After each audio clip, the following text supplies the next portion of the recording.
Bem, agora vamos falar da suspensão condicional da pena. Suspensão condicional da pena, conhecido como sursis, está previsto no artigo 77 a 82 do Código Penal. Primeira coisa que a gente precisa saber é que é uma medida descarcerizadora, né? Que é a suspensão condicional da pena, que tem por finalidade evitar o aprisionamento daqueles que foram condenados a penas de curta duração. Ou seja, o indivíduo é uma política estatal, na verdade, que impede que o indivíduo fique preso, né? Ou que tenha sua liberdade restringida. Enfim, apesar de ser colocado algumas condições específicas, é uma medida descarcerizadora que evita a pena privativa de liberdade. É interessante saber que é um direito subjetivo do condenado e não simples faculdade do julgador. Ou seja, se o indivíduo atingir os requisitos, o condenado atingir os requisitos, obrigatoriamente, o juiz deve conceder o direito, né? Porque é um direito subjetivo do condenado e não simples faculdade do julgador. Está previsto no artigo 77 o seguinte: a execução da pena privativa de liberdade não superior a 2 anos. Olha só, a regra é que seja aplicada a crimes de menor potencial ofensivo, não superior a 2 anos. Poderá ser suspensa por 2 a 4 anos, ou seja, pode ter uma suspensão de 2 a 4 anos, desde que o condenado não seja reincidente em crime doloso, ou seja, a reincidência, como nós já falamos diversas vezes, ela é uma agravante que é utilizada na segunda fase da dosimetria da pena. Entretanto, é também utilizada em vários momentos diferentes, como por exemplo na conversão da pena privativa de liberdade pela restritiva de direito e também nessa situação específica da reincidência, da suspensão condicional da pena, perdão. Mas desde que o indivíduo não seja reincidente em crime doloso. Se eventualmente ele for reincidente em crime culposo, não há nenhum tipo de problema. Inciso 2º. A culpabilidade, os antecedentes, a conduta social, a personalidade do agente, bem como os motivos e as circunstâncias autorizem a concessão do benefício. Ou seja, verifica-se que ele deve ter o quê? Bons antecedentes. Se ele tiver maus antecedentes, infringindo, né, de acordo com aquilo que nós estudamos no artigo 59 do Código Penal, que fala da primeira fase da dosimetria da pena, nós não podemos conceder essa suspensão condicional da pena, que é o famoso sursis. E o inciso 3º fala o seguinte: que não seja indicada ou cabível a substituição prevista no artigo 44 deste Código. O artigo 44 deste Código fala do quê? Da substituição da pena privativa de liberdade pela restritiva de direito.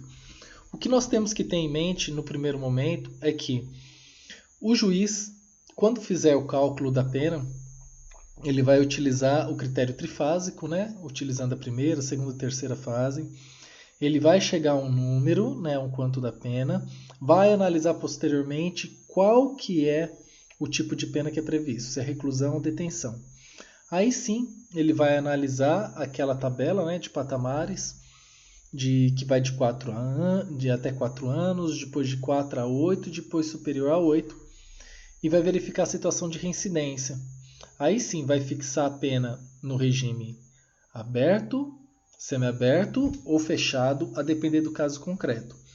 Depois, ele vai verificar se existem os requisitos para fazer a substituição da pena privativa de liberdade pela restritiva de direito.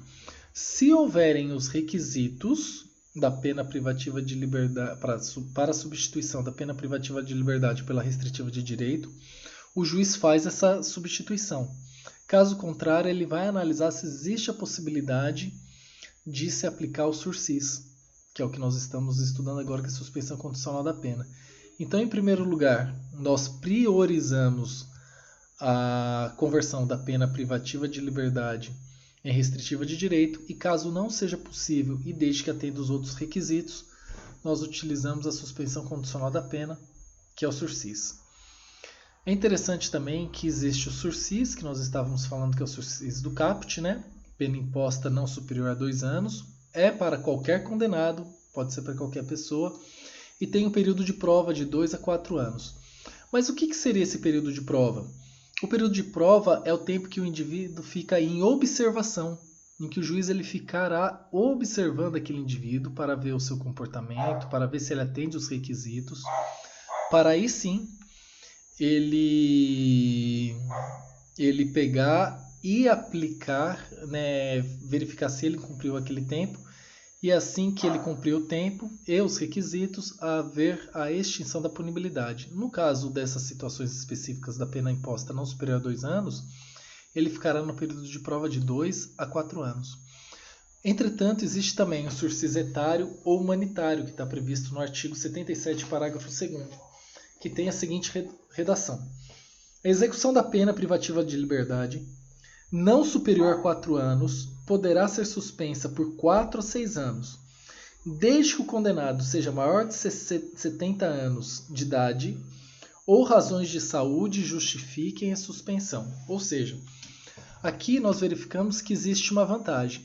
Enquanto no sursis comum a pena não pode passar de 2 anos, aqui a pena não pode passar de 4 anos, o dobro do prazo que está previsto em relação ao sursis comum. Então, o sursis etário e humanitário apresenta, né, uma pena maior. Na verdade, uma permissão para que seja aplicado em penas maiores. E o condenado, ele tem que ser o quê? Maior de 70 anos, né? Ou ter problemas em relação à saúde. Ou seja, condenado maior de 70 anos, ou ele ter problemas em relação à saúde que justifique a aplicação do sursis etário. Em compensação, apesar de ter uma pena, uma tolerância de pena maior, né, ou seja, de 4 anos comparado ao sursis comum, que é de 2 anos, o período de prova também aumenta. Ele aumenta de 4 a 6 anos. Tem sim um tempo maior, né, de tolerância, mas ao mesmo tempo também existe um período de prova maior. O sursis, né, se ele for cumprido, aqui ele leva à extinção da punibilidade. Está previsto lá no artigo 82 do Código Penal a seguinte redação. Expirado o prazo, sem que tenha havido revogação, considera-se extinta a pena privativa de liberdade, ou seja, haverá uma extinção da pena. A pena não poderá mais ser cumprida, enfim, o indivíduo ele fica quites com a justiça, certo? Por outro lado, né, eventualmente nesse período de prova pode haver uma revogação do sursis. Quando acontecerá essa revogação do sursis? Vamos analisar o artigo 81, que fala da revogação obrigatória, ou seja, caso aconteça uma dessas possibilidades, o juiz obrigatoriamente vai ter que revogar o sursis. Como, por exemplo, se o indivíduo é condenado em sentença irrecorrível por crime doloso, ou frustra, embora solvente, a execução da pena de multa ou não efetua sem motivo justificado a reparação do dano, ou descumpre a condição do parágrafo 1º do artigo 78. Vamos analisar inciso por inciso. O primeiro deles fala que se o condenado em sentença irrecorrível por crime doloso, ou seja, ele tem que ser condenado em crime doloso e tem que ter a sentença irrecorrível, ou seja, o trânsito em julgado, até para que possa observar, né, o princípio da presunção de inocência, por isso que é necessário a sentença irrecorrível. O segundo inciso também é bem interessante, porque o indivíduo tem condições de pagar a multa ou a reparação do dano e não faz. Então também é uma situação de revogação do sursis, a qual é obrigatória. O indivíduo, se ele tem que reparar o dano ou fazer o pagamento de multa e tem condições para isso, ele tem que fazer, ou senão ele vai ter o sursis revogado. E no inciso 3º, que fala do descumprimento das condições do 78, parágrafo 1º. O artigo 78, parágrafo 1º, fala o seguinte, que durante o prazo da suspensão, o condenado ficará sujeito à observação e ao cumprimento das condições estabelecidas pelo juiz. Parágrafo 1º. No primeiro ano do prazo, deverá o condenado prestar serviço à comunidade ou submeter-se à limitação de fim de semana. Então, uma situação ou outra. A gente estudou que essa situação da prestação de serviço à comunidade ou a limitação de final de semana são penas restritivas de direito, né? Penas restritivas de direito. A prestação de serviço à comunidade prevista no artigo 46 e a limitação de final de semana prevista no artigo 48. Ou, eventualmente, pode ocorrer a revogação do sursis, que seria facultativa. Aí o juiz ele pode revogar ou não, de acordo com as situações previstas no artigo 81, parágrafo 1º do Código Penal. 81, parágrafo 1º fala o seguinte: a suspensão poderá ser revogada se o condenado descumpre qualquer outra condição imposta ou é irrecorrivelmente condenado por crime culposo ou contravenção penal, a pena privativa de liberdade ou restritiva de direito. Ou seja, se acontecer ele descumprir outra condição imposta, que o juiz eventualmente no caso concreto pode colocar essa outra condição imposta, ou se ele é irrecorrivelmente condenado por crime culposo ou contravenção, veja só, é bem diferente da situação dele ser irrecorrivelmente condenado por crime doloso. Se ele for irrecorrivelmente condenado por crime doloso, a revogação é obrigatória. Se for irrecorrivelmente condenado por crime culposo, a revogação é facultativa, como bem pela contravenção penal também.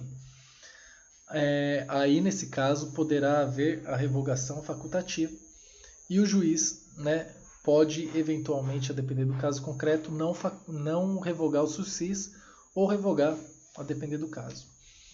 Pode haver também a prorrogação do período de prova, que está previsto no artigo 81, parágrafo 2º, que fala o seguinte: se o beneficiário está sendo processado por outro crime ou contravenção, considera-se prorrogado o prazo da suspensão até o julgamento definitivo. Ou seja, se durante o período de prova o indivíduo for processado por outro crime ou contravenção, fica suspenso o período de prova, né? Ele vai ser prolongado até que seja resolvido a situação. Então também é uma medida bem interessante aí sobre a prorrogação do período de prova, né? Então essas são nossas observações aí sobre a suspensão condicional da pena ou sursis.